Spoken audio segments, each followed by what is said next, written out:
വർഷങ്ങളായിട്ട് മുടങ്ങിക്കിടന്ന നവരാത്രി ഉത്സവമാ. ഉത്സവം നടത്തണമെന്ന് പുല്ലാറ്റുപുറം തിരുവന് പറഞ്ഞാൽ പിന്നെ മറുവാക്കില്ല. 3 ദിവസത്തെ കാര്യമേ ഉള്ളൂ. എല്ലാവരും ചേർന്ന് അതങ്ങ് ഭംഗിയാക്കുക, അത്രേ ഉള്ളൂ.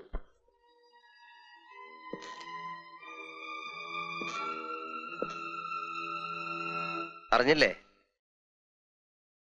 നിന്റെ അമ്പലത്തിൽ ഇന്ന് കർണശബ്ദം കഥകളിയാണ്. കാണാൻ പോണ്ടേ? ബോറടിക്കും, കാണണം.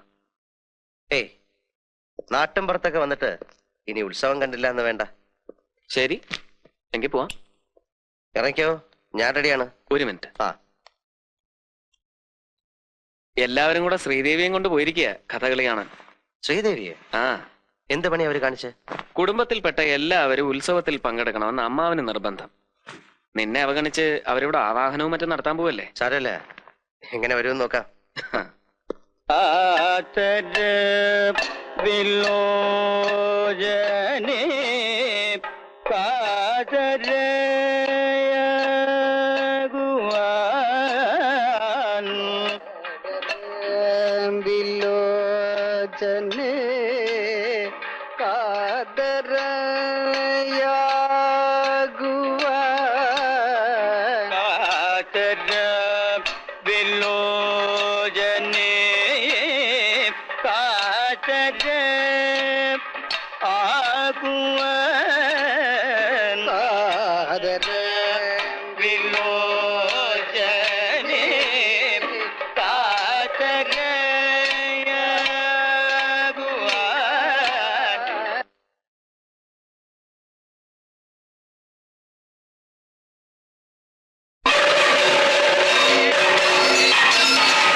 ഗംഗ എവിടെ?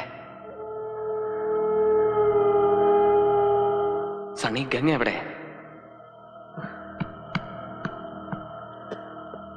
സണ്ണി, ഗംഗ എവിടെ എന്നാണ് ചോദിച്ചത്. നോക്കാം.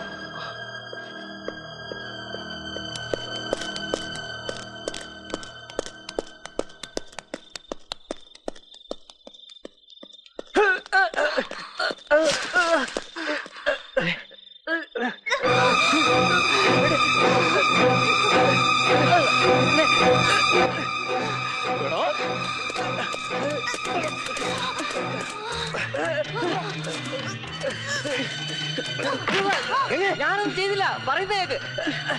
അവനാണ് എന്നെ വെറുതെ വിടന്നെ. ഞാൻ പറയുന്നേക്ക്, ഞാനൊന്നും ചെയ്തില്ല.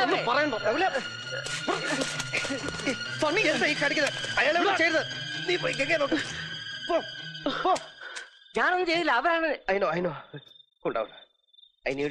ഗംഗേ,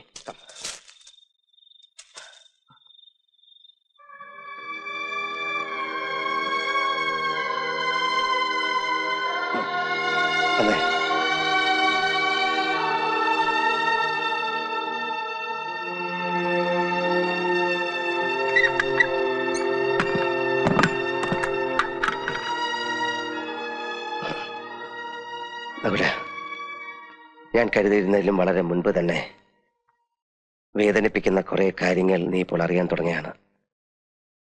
അങ്ങേയറ്റം ക്ഷമയോടെ നീ അത് കേൾക്കണം. അല്ലയെ കൊല്ലാൻ ശ്രമിക്കുന്ന, ഗംഗയുടെ സാരിക്ക് തീ പിടിപ്പിക്കുന്ന മാടമ്പിള്ളിയിലെ മാനസിക രോഗി നീ വിചാരിക്കുന്ന പോലെ ശ്രീദേവിയല്ല. ആ രോഗി നിന്റെ ഗംഗയാണ്. ഞാനിവിടെ വന്ന ദിവസം തന്നെ എനിക്ക് മനസ്സിലായി ശ്രീദേവിക്ക് അസുഖമൊന്നുമില്ല. ശ്രീദേവിയിൽ അസുഖം ആരോപിക്കപ്പെടുമ്പോൾ യഥാർത്ഥ രോഗി അടങ്ങിയിരിക്കുകയാണ്, ആഹ്ലാദിക്കുകയാണ്. പക്ഷെ ആ രോഗി ആരാണെന്ന് മാത്രം പിടികിട്ടിയില്ല. ആ ഘട്ടത്തിലാണ് ഒരു ദിവസം ഗംഗയുമായി ഞാൻ തെക്കിനിയിലെത്തിയത്. അവിടെ വെച്ച് ഗംഗയിൽ നിന്നും ഒരു പ്രത്യേക തരം സൈക്കിക് വൈബ്രേഷന്റെ അനുഭവം എനിക്ക് കിട്ടാൻ തുടങ്ങി. വേദനയോടെ ഞാൻ മനസ്സിലാക്കി ഞാൻ അന്വേഷിച്ച് നടക്കുന്ന മാടമ്പിള്ളിയിലെ യഥാർത്ഥ മനോരോഗി എന്റെ അടുത്ത് നിൽക്കുന്ന ഗംഗയാണെന്ന്. ഗംഗയിൽ എന്തുകൊണ്ട്, എവിടെ വെച്ച്, എങ്ങനെ ഈ രോഗം ഉടലെടുത്തു? ഒരിക്കൽ നീയുമായിട്ടുള്ള വിവാഹാലോചന വരെ എത്തിയ ശ്രീദേവിയുടെ സാന്നിധ്യമാണോ ഗംഗയുടെ രോഗകാരണം? അതറിയാനാണ് അന്ന് ഞാൻ ശ്രീദേവിയും കൂട്ടി അമ്പലത്തിൽ പോകാൻ പറഞ്ഞത്. പക്ഷെ ഗംഗയ്ക്ക് അതൊരു പ്രശ്നമേ അല്ലെന്ന് എനിക്ക് വളരെ വ്യക്തമായി. പഴങ്കഥയിലെ നാഗവല്ലിയുടെ ഒരു കാര്യം പറഞ്ഞ് ഗംഗയെ പ്രകോപിപ്പിക്കാൻ ഞാൻ ശ്രമിച്ചു. നാഗവല്ലിയുടെ ചിലങ്കയെ ചൊല്ലി എന്തൊക്കെയോ പറഞ്ഞ് ഞാൻ ഗംഗയോട് എതിർത്തു. ഗംഗ പ്രതികരിച്ചു, അതിശക്തമായി, അസാധാരണമായി. അപൂർവമായ ഒരു മനോരോഗത്തിന്റെ അഗ്നികുണ്ഡങ്ങൾ ഗംഗയുടെ കണ്ണുകളിൽ ജ്വലിക്കുന്നത് ഞാൻ ആദ്യമായി കണ്ടു. ആ നിമിഷങ്ങളിൽ ഒരു നിമിഷം ഗംഗ നാഗവല്ലിയായി മാറുകയായിരുന്നു. ഗംഗയുടെ അസുഖം അതാണ്. ചില നേരങ്ങളിൽ ഗംഗ നാഗവല്ലിയായി മാറുന്നു. നമ്മൾ പത്രങ്ങളിലൊക്കെ വായിക്കാറില്ലേ, 11 വയസ്സുള്ള മുസ്ലിം ബാലിക 71 വയസ്സുള്ള ഒരു വാര്യസാരായി പെരുമാറുന്നു, സംസാരിക്കുന്നു, സംസ്കൃത ശ്ലോകം ചൊല്ലുന്നു എന്നൊക്കെ. പഴമക്കാർ ഇതിനെ ബാധ കൂടിയതാണെന്നൊക്കെ പറയും. സൈക്യാട്രിയിൽ സ്പ്ലിറ്റ് പേഴ്സണാലിറ്റി, ഡ്യുവൽ പേഴ്സണാലിറ്റി, അതായത് അപര വ്യക്തിത്വം, ദ്വന്ദ്വ വ്യക്തിത്വം, പൊസഷൻ സ്റ്റേറ്റ് തുടങ്ങിയ ലഘു മനോരോഗങ്ങളായിട്ടാണ് ഇതിനെ കാണുന്നത്. ചികിത്സിച്ചില്ലെങ്കിൽ ഇവിടെ ഗംഗയിലെ ആ മറ്റൊരാൾ നാഗവല്ലിയാണ്. ഈ രോഗബാധയുണ്ടാകുമ്പോൾ രോഗിക്ക് അമാനുഷികമായ കഴിവുകളാണ്. അർദ്ധരാത്രിയിൽ നിന്റെ കിടക്കയിൽ നിന്ന് നാഗവല്ലിയായി എഴുന്നേൽക്കുന്ന ഗംഗയ്ക്ക് നിന്റെ ഉറക്കത്തിന്റെ ആഴമളക്കാം. നീ എത്ര സമയം ഉറങ്ങും, ഏത് സെക്കൻഡിൽ ഉണരും ഒക്കെ അറിയാം. പകൽ സമയങ്ങളിൽ നിന്നോടൊപ്പം നടന്ന് നീ പോലും അറിയാതെ പലതും എറിഞ്ഞുടയ്ക്കുന്നു, കത്തിക്കുന്നു. രാത്രികാലങ്ങളിൽ നൃത്തം പഠിച്ചിട്ടില്ലാത്ത ഗംഗ തമിഴ് പാട്ട് പാടി നൃത്തം ചെയ്യുന്നു. പക്ഷെ ഇതൊക്കെ താനാണ് ചെയ്യുന്നതെന്ന സത്യം പാവം ഗംഗ അറിയുന്നില്ല. ഗംഗയിലെ മനോരോഗിയുടെ സഞ്ചാര ദിശയും ലക്ഷ്യവും കണ്ടെത്താനായി ഞാൻ അർദ്ധരാത്രിക്ക് തെക്കിനിയിലെത്തി. ഗംഗയിലെ ചിത്തരോഗിയുമായി സംസാരിച്ചു. ഭാഷ തമിഴായിരുന്നു. ന്യൂറോസിസിൽ തുടങ്ങി സൈക്കോസിസിന്റെ, ചിത്തഭ്രമത്തിന്റെ സങ്കീർണമായ മേഖലകളിലൂടെ സഞ്ചരിച്ച് വല്ലാത്ത ഒരു കൊലപാതക പ്രവണതയുമായി നിൽക്കുകയായിരുന്നു ഗംഗ അന്നവിടെ. എന്തെങ്കിലും എനിക്ക് ചെയ്യണമെങ്കിൽ ഗംഗയുടെ ബാല്യത്തെക്കുറിച്ച് അറിയണമായിരുന്നു. ഞാൻ ചന്തുവിനെയും കൂട്ടി പുറപ്പെട്ടു ഗംഗ ജനിച്ചു വളർന്ന ഏവൂർ എന്ന ഗ്രാമത്തിലേക്ക്. ആ നാട്ടുംപുറത്ത് ഒരു വലിയ തറവാടിന്റെ അകത്തളത്തിൽ മുത്തശ്ശിയോടൊപ്പം പുള്ളുവൻ പാട്ടും പഴങ്കഥകളും കേട്ടു വളർന്ന ഒരു കൊച്ചു പെൺകുട്ടി. അവളെ 3 വയസ്സ് തികയും മുമ്പേ മുത്തശ്ശിയുടെ കയ്യിലേക്ക് വലിച്ചെറിഞ്ഞിട്ട് ഉന്നത ഉദ്യോഗത്തിന്റെ തിരക്കുമായി കൽക്കട്ടയിലേക്ക് പോയ അച്ഛനമ്മമാർ. അച്ഛന്റെയും അമ്മയുടെയും വരവും കാത്ത് ഉച്ചഗംഗ ദിവസങ്ങളോളം പടിപ്പുര വാതിലിൽ വിജനമായ വഴിയിലേക്ക് കണ്ണും നട്ടിരിക്കും. പക്ഷേ ആരും വന്നില്ല. ഗംഗ SSLCക്ക് പഠിക്കുന്ന കാലം. ഗംഗയായിരുന്നു ആ സ്കൂളിന്റെ റാങ്ക് സ്വപ്നം. പരീക്ഷയ്ക്കുള്ള തത്രപ്പാടിനിടയിൽ ഗംഗ അറിയുന്നു കൽക്കട്ടയിലെ പ്രസിദ്ധമായ ഒരു കോളേജിൽ അഡ്മിഷൻ ശരിയാക്കിയിട്ട് അച്ഛനമ്മമാർ വരുന്നു തന്നെ കൽക്കട്ടയിലേക്ക് പറിച്ചു നടാൻ. ആ കൊച്ചു മനസ്സ് പിടഞ്ഞു. പഠിപ്പ് നിർത്തിവെച്ച് രാത്രികളിൽ ഉറക്കമില്ലാതെ ഗംഗ അലഞ്ഞു നടന്നു ആരിൽ നിന്നൊക്കെയോ രക്ഷപ്പെടാൻ. പരീക്ഷയുടെ 1-ാം ദിവസം ഉത്തരക്കടലാസുകൾ വലിച്ചു കീറിയിട്ട് ഭ്രാന്തിയെപ്പോലെ സ്കൂൾ അങ്കണത്തിലൂടെ ഓടിയ ഗംഗയെ ആ ഹെഡ് മിസ്ട്രസ് ഇന്നും ഓർക്കുന്നു. അതായിരുന്നു ഗംഗയ്ക്കുണ്ടായ ആദ്യത്തെ സൈക്കിക് ഡിസോർഡർ. മുത്തശ്ശി ഒരുക്കിയ മന്ത്രവാദ കളത്തിൽ അനുസരണയോടെ അവളിരുന്നു. അച്ഛനമ്മമാർ പറന്നെത്തി. വന്നപാടെ അവർ ഗംഗയും കൊണ്ട് തിരിച്ചു പറന്നു കൽക്കട്ടയിലേക്ക്. അവിടെ ഏതെങ്കിലും സൈക്കാട്രിസ്റ്റിനെ കാണിച്ചു കാണണം, അയാൾ എന്തെങ്കിലും മരുന്നും കൊടുത്തു കാണണം. എനിവേ, ഉണർന്നെഴുന്നേറ്റ ഗംഗ കഴിഞ്ഞതെല്ലാം മറന്നു. അവൾ കൽക്കട്ട നഗരത്തിന്റെ സന്തതിയായി. എങ്കിലും രോഗസാധ്യത, possibility of another psychic disorder ഗംഗയിൽ ഉറങ്ങിക്കിടന്നു വർഷങ്ങളോളം. പിന്നെയായിരുന്നു നീയുമായിട്ടുള്ള വിവാഹം. വിവാഹം കഴിഞ്ഞ് നിന്റെ അമ്മയിൽ നിന്ന് ഗംഗ ഈ ഗ്രാമത്തെ പറ്റിയും ഈ തറവാട്ടുകെട്ടിനെ പറ്റിയും കേൾക്കുന്നു. ഗംഗ വന്നു നിന്നോടൊപ്പം. പക്ഷെ ഇവിടെ ഗംഗ എതിരേറ്റത് തിളങ്ങുന്ന ചമയങ്ങളും കടുത്ത ചായക്കൂട്ടുകളുമുള്ള പഴങ്കഥകളും അന്ധവിശ്വാസങ്ങളുമായിരുന്നു. അടിച്ചമർത്തപ്പെട്ട നാഗവല്ലി എന്ന കഥാപാത്രത്തിനോട് തോന്നിയ സിമ്പതി പിന്നൊരു എമ്പതിയായി മാറി. തീക്ഷ്ണമായ ഒരുതരം തന്മയി ഭാവം. താൻ നാഗവല്ലിയാണ് എന്നൊരു തോന്നൽ. ഗംഗയുടെ സ്വന്തം വ്യക്തിബോധത്തെ എന്നേക്കുമായി കീഴടക്കിക്കൊണ്ട് ആ മനസ്സ് പൂർണ്ണമായും നാഗവല്ലിയായി മാറാൻ തുടങ്ങുകയാണ്. അതനുവദിച്ചുകൂടാ, ചികിത്സിക്കണം. അതിനാദ്യം വേണ്ടത് താനൊരു രോഗിയാണ് എന്നുള്ള കാര്യം ഗംഗയെ ഒരിക്കലും അറിയിക്കാതിരിക്കുക എന്നതാണ്.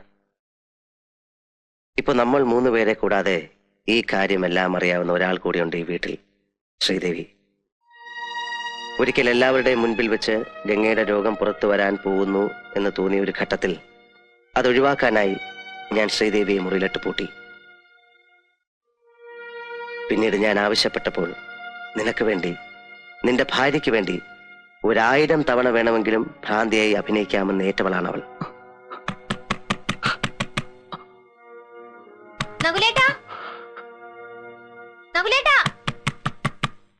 ഈ വാതിലൊന്ന് തുറന്നേ. ഇതാരെ പൂട്ടിയേ? നകുലേട്ടാ,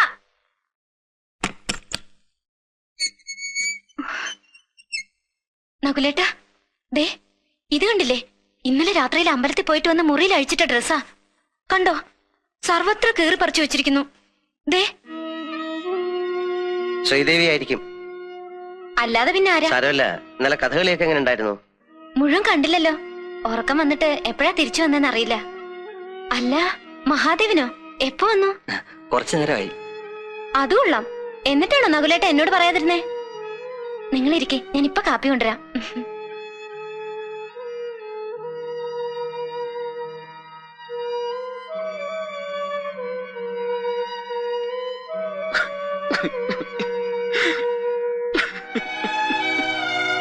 നകുല, എന്താ എന്താണത്? എന്തായി കാണിക്കുന്നത്? Cool down, cool down, relax. Relax, relax, relax. ഒരു മിനിറ്റ് പ്ലീസ്.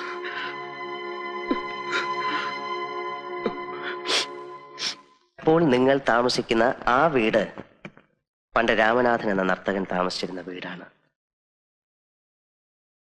ഗംഗയിലെ ചിത്തരോഗി നാഗവല്ലിയായി മാറുന്ന നിമിഷങ്ങളിൽ താങ്കൾ ഇവിടുത്തെ പഴങ്കഥയിലെ കാമുകനായ രാമനാഥനായി മാറുന്നു. നകുലൻ ക്രൂരനായ ആ കാരണവരും. ഇക്കഴിഞ്ഞ രാത്രിയിൽ കണ്ട ബലാത്സംഗ പ്രകടനം അത് ഗംഗയിലെ രോഗി നടത്തിയ നാടകത്തിലെ ഒരു നീണ്ട വാക്യമാണ്. അതിനർത്ഥം താങ്കൾ ഗംഗയെ ബലാത്സംഗം ചെയ്യാൻ ശ്രമിച്ചു എന്നറിഞ്ഞാൽ അല്ലിയുമായിട്ടുള്ള കല്യാണം മുടങ്ങും. രാമനാഥനായ താങ്കളെ തിരികെ കിട്ടും. അങ്ങനെ ഈ വീട്ടിൽ നടന്നതും നടക്കുന്നതുമായ എല്ലാ വിചിത്ര സംഭവങ്ങൾക്കും അർത്ഥമുണ്ട്. അതെല്ലാം ഗംഗയിലെ രോഗി ഇവിടെ നിന്ന് കണ്ടെടുത്ത ശക്തമായ ചില കോഡുകളാണ്. പക്ഷെ ആ കോഡുകൾ ഇനി ഒരിക്കലും ഗംഗയിൽ നിന്ന് മാഞ്ഞു പോവില്ല. എന്നുവെച്ചാൽ ഇന്ന് രാത്രിയോടെ ഗംഗയുടെ വ്യക്തിബോധം എന്നേക്കുമായി നാഗവല്ലിയുടേതായി മാറും. അതായത് മുഴുഭ്രാന്തി. പഴയ ഗംഗയ്ക്ക് ഇനി ഒരിക്കലും തിരിച്ചു വരാൻ പറ്റില്ല. ആ രോഗഭാഷയിലൂടെ പുറത്തു വരാൻ ഇനി 2 കാര്യങ്ങളേ ഉള്ളൂ. നകുലിനെ ഏത് നിമിഷം വധിക്കപ്പെടും, ഗംഗ ആത്മഹത്യ ചെയ്യും. എനിക്ക് നകുലിനെയെങ്കിലും രക്ഷിക്കണം. അപ്പൊ ഗംഗയെ രക്ഷിക്കാൻ നകുലിനെ കൊലയ്ക്ക് കൊടുക്കണം. നകുലിനെ രക്ഷിച്ചാൽ ഗംഗ ആത്മഹത്യ ചെയ്യും. ഒരു മരണം അതൊഴിവാക്കാനാവില്ല. അവരിൽ ഒരാളെ എന്നേക്കുമായി മറന്നു കളഞ്ഞേ പറ്റൂ. അല്ലെങ്കിൽ എന്തെങ്കിലും മിറാക്കിൾ സംഭവിക്കണം.